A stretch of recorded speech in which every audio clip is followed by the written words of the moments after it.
只有几秒的戏，他却闭关了1个月，从诚意的持姿势聊聊什么叫真敬业。有句话我自己琢磨了很久，我一直觉得你想看一个演员到底专不专业，别盯着那些几十号人围着的大场面看，那种场面有灯光，有配乐，有剪辑帮他兜底，谁上去都能出效果。真正见功夫的地方是那种几秒钟一闪而过，几乎没人会回放的小动作，因为那种镜头没人替你遮丑，你行就是行，不行就是不行。我发现个事儿，这个想法放在程毅身上特别对得上。今天这期我不聊别的，不聊数据，不聊排位，不聊那些乱七八糟的，就聊一件事，一个演员愿意为只有几秒的戏付出多少。就这一个点，我想跟各位一起从头到尾钻到底。你猜怎么着？越想越觉得这个切口有意思。因为戏份短这3个字本来听起来像是个不太够的词儿，对吧？大部分人一听戏份短，第一反应就是可惜，就是没发挥空间。但我今天想说的恰恰相反，戏份越短，反而越像一面放大镜。他把一个演员到底有没有下功夫这件事照得清清楚楚，一点都藏不住。好，那咱们别空谈，先从一个特别具体的东西说起，持枪姿势。先说清楚啊，我今天只聊镜头里的姿势美学，就是演员在画面里那个形，那个视觉上的样子，我完全不涉及任何武器怎么操作的东西，那不是这期的范围，也不该是。咱们就纯粹从电影质感这个角度来看一个演员的身体语言。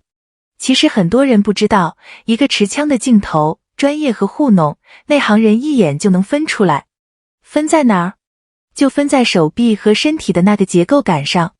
举个例子，电影里有一种叫微服式的站姿 Weaver Stance， 翻译成人话就是持枪那只手臂基本是伸直的，另一只辅助的手是弯着的，两只手一前一后，形成一个有张力的三角。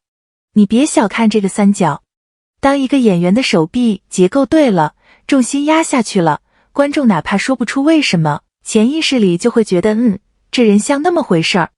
反过来，姿势一松垮，胳膊一软，肩膀一飘，整个镜头的可信度立刻就塌了，你就会莫名其妙觉得出戏，但你还说不上来哪儿不对。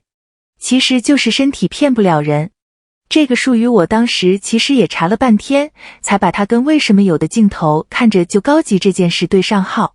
查完之后，我再回去看那些镜头，感觉完全不一样了，像开了眼一样。那程毅在这块是什么水平？我给他的定位是正面标尺。什么叫标尺？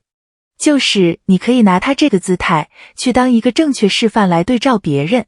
手臂的伸直，辅助手的位置，重心的沉稳，还有那个眼神跟着枪口走的专注度，那个 level 是稳定的，不是这一条对了，下一条就散了那种，是从头到尾都在线的那种稳。说白了，一个演员能把这种没有一句台词，纯靠身体去说话的几秒钟做到位，这背后说明什么？说明他在开机之前，在没有摄像机对着他的地方，一定已经把这套东西练到成为身体本能了。镜头前那几秒的从容，都是镜头外那些天堆出来的。回到正题，光一个姿势还不足以说明全部问题。真正让我觉得有意思，甚至有点震撼的，是把他这几年的戏连起来看。你把这几部戏摆一块儿，横着排开看，会看到一条特别清楚的线。富山海里是绵拳，莲花楼里有一个提膝点剑的身法，到了天地剑心是雪地里舞火箭那种，再到摄皇者又变成了格斗身法这一整套现代动作。我寻思，这个排列本身就说明问题了，这绝对不是碰巧。你说一部戏练一样新东西，那可能是巧合，但4部戏4样完全不同的东西，一部接一部的往上叠，那就不是巧合了，那是规律。这更像是一张技能地图，每接一部戏，它就像在游戏里解锁一项新技能。绵拳是一项，点剑是一项，舞火箭又是一项。到最后你会有种感觉，这就是一个满级号，每次进新副本都游刃有余的那种从容。我这么说吧，尽量准确一点，别让各位误会。我不是说他每一步都是从零开始，之前什么都不会。我的意思是，他愿意针对每一个不同的角色，去专门开一项这个角色专属的新技能，而不是偷懒，不是把上一步练好的东西直接套过来对付。这个差别其实特别大。前者是把角色当成一个新命题去解，后者是拿旧答案去凑。观众可能看不出技术名称，但那个新鲜劲儿和匹配度是能感觉到的。啊，对了，我得先补一个行业背景，不然这个点你听不到位。当时整个市场动作戏这块其实是有一种能替就替，能省就省的倾向的。我先说清楚，我不是在骂谁啊，这是行业节奏的问题，赶工期嘛，成本摆在那儿，很多时候不是演员一个人能决定的。但正因为大环境是这样，一个演员愿意一步一步地老老实实给自己加练新东西，这个逆着大流来的选择分量就更重了。行，现在回到他身上。那么问题来了，各位可能会想，你说的挺好，可我们凭什么相信这些都不是团队包装出来的，不是营销吹的？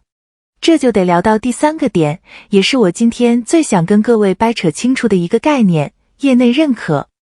各位，夸一个演员其实有很多种夸法，粉丝夸、路人夸、营销号夸，这些都有价值，我不否认。但坦白讲，他们的含金量是不一样的。有一种夸分量特别硬，就是专业圈里真正懂行的，靠这个吃了几十年饭的人给出的那种认可。比如说棉拳这个东西是有非遗传承层面的人给过肯定的，再比如那个持枪的姿态是懂行的人看了会点头的。这个我得说一句保留意见，具体是哪位，原话到底怎么说的，我这是凭印象在讲，各位如果较真可以自己再去核实一下。但那个大方向我敢说是没错的，一个动作能让一个做这行几十年的专家认可，这跟评论区一条哥哥好帅完全是两码事，根本不在一个维度上。你品，你细品。专家的认可本质上是一种什么？是一种信用货币。它不是情绪冲动，它是专业判断。他的意思是，你这个动作是在专业标准那把尺子底下量过的，量完了合格。这种 endorsement， 这种背书，普通演员是拿不到的，营销砸再多钱也买不来的。因为专家不会为了流量去违背自己几十年攒下的口碑。说起这个，我突然想到，我之前其实也犯过一个错。刚开始看动作戏，我也觉得哎呀，动作戏嘛，帅就完事了，好看就行。后来看得多了，我才慢慢 get 到，不是这么回事。这里面是有硬门槛的，有真功夫和花架子的区别。帅只是结果，专业才是原因。你看着觉得帅，是因为人家底下的东西对了，这个因果关系，很多人是反过来理解的。好，下一个点，也是我们今天要收束的地方。前面铺了这么多姿势、技能地图、业内认可，其实都是为了回答开头那个想法，为什么几秒钟的小动作能看出一个人的专业？咱们说个稍微有点扎心的现实。有些戏，演员前期投入了大量时间准备，可最后剪出来，观众看到的可能就剩几十秒，40几秒、40几秒，一晃就过去了。等一下，我得把话说清楚，千万别误会我的意思。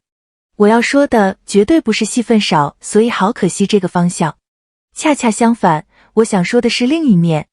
你想想看，如果一个演员明知道最后可能只剩几十秒的镜头，他仍然愿意提前1个月去打磨，去闭关，去把那几个动作抠到透，那这短短几十秒反而成了他专业度最狠的一个证明。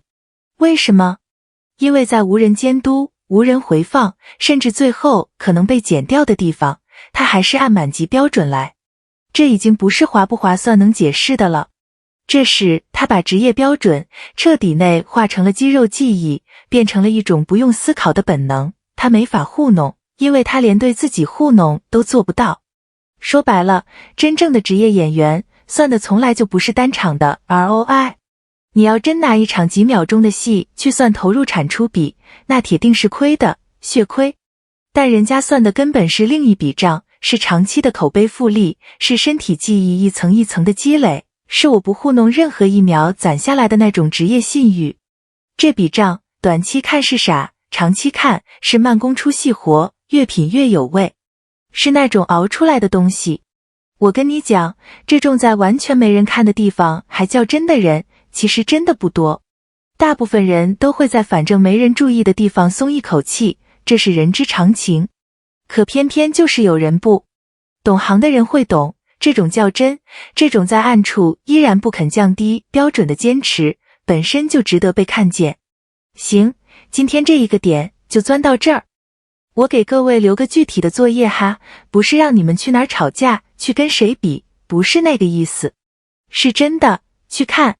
你去回看程毅任意一段持枪或者动作的镜头，就几秒钟那种，越短越好。